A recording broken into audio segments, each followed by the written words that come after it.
Hi friends, welcome back to another video. Friends, ఈ వీడియోలో మనము హృతిక్ రోషన్, దీపికా పదుకోన్, అనిల్ కపూర్, సిద్ధార్థ్ ఆనంద్ డైరెక్షన్లో వచ్చిన మూవీ ఫైటర్. అది ఇలాగే ఫస్ట్ ఏరియల్ మూవీగా చెప్పుకుంటున్నట్టుగానే అందరూ ఈ మూవీని చాలా ఎక్స్పెక్టేషన్స్ ఉన్నాయి. అలాగే దీన్ని కొద్దిగా రియల్ ఇన్సిడెంట్ని ఉపయోగించారు అని చెప్పేసి మనం ఆల్రెడీ ట్రైలర్లో చెప్పుకున్నట్టే మూవీ స్టోరీ లైన్ వచ్చేసి ఏ విధంగా అయితే మనకు పుల్వామా మీద అలాగే ఆ టైంలో జరిగిన అటాక్లో అభయనందన్ అతన్ని పట్టుకోవడం, అక్కడ మళ్ళీ అతన్ని మళ్ళీ సేఫ్గా తీసుకురావడాన్ని, దాన్ని వార్ జోన్లో పెట్టి మూవీ తీస్తే ఎలా ఉంటుంది ఏం కథ అని సిద్ధార్థ్ ఆనంద్ అదే కాన్సెప్ట్ని ఎత్తుకొని, అలాగే దానికోసం అంటూ అప్పటికి ట్రైనింగ్ అవుతున్న ఒక 10 మంది బ్యాచ్ని ఏ విధంగా వాళ్ళ పర్సనల్ లైఫ్ ఉంటుంది, దాని తర్వాత ఆ ఇన్సిడెంట్ జరిగిన తర్వాత ఏ విధంగా పరిణామాలు తీసాయి, ఏ విధంగా అనుకున్న దానికి విరుద్ధంగా జరగటం వల్ల ఎంతమందిని ప్రాణాలు కోల్పోయారు, అసలు ఆ అటాకులు ఎందుకు జరిగాయి, వాళ్ళ సైకోపాత్లుగా ఉన్న వాళ్ళని ఎందుకు ఈ విధంగా మార్చారు, తీవ్రవాదులుగా మార్చారు,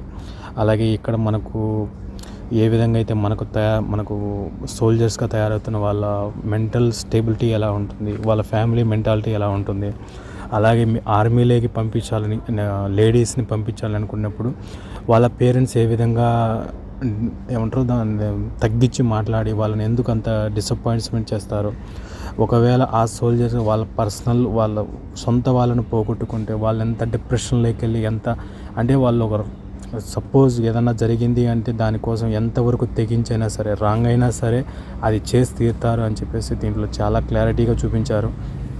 మూవీ చాలా బాగుంది ఫ్రెండ్స్. నేను చూసినంతవరకు అయితే మామూలుగా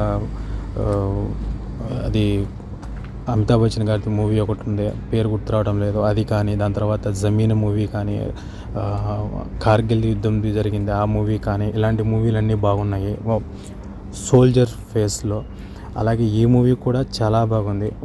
నాకు నచ్చింది ఏంటంటే ఇంటర్వెల్కి ముందు ఒక పాట ఉంది, ఒక పక్క విలన్, ఒక పక్క ఇది యుద్ధం స్టార్ట్ అయింది అన్న నెక్స్ట్ మూవీలోనే ఒక స్టేజ్ మీద సాంగ్ ఉంటుంది, అది బాగలేదు.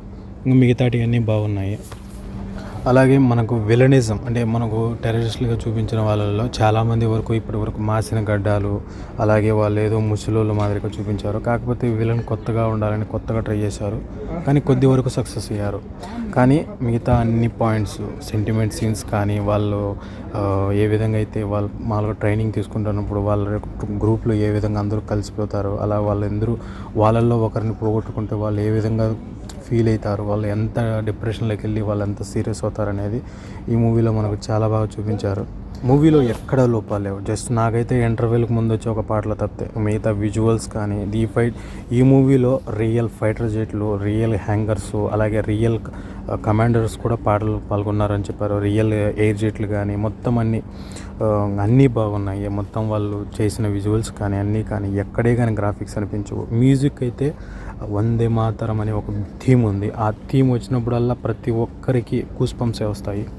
విలనిజం మీద ఇంకొద్దిగా ఫోకస్ పెట్టి అతన్ని ఇంకా క్రూరత్వంగా చూపించుంటే ఇప్పుడు 100% కదా ఇంకా ఎక్కువ ఇంపాక్ట్ వచ్చింది అని నా ఆలోచన. మూవీ చాలా బాగుంది, అందరూ చూడండి. మా ఛానల్ని సబ్స్క్రైబ్ చేయండి.